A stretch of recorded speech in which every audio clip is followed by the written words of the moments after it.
Here's how to factory reset your Sonos Connect. This also applies to a Sonos Play 1, Play 3, or a Sonos Play 5. This process does not apply to a Sonos Roam or Move. First, with the unit unplugged, press and hold the play, pause, or mute button.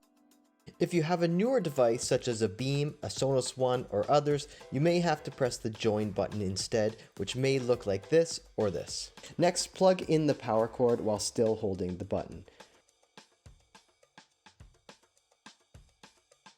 Hold for a few more seconds until you see the light flashing yellow.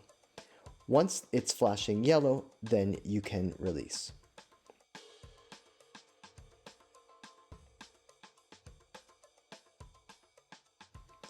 After a few seconds, the button flashes green. The Sonos Connect is now completely restored to factory settings and can now be set up from scratch. If this video helped you out, please give it a like and subscribe to Radial Tech for more tech tips, tricks, reviews, and tutorials. Thanks for watching.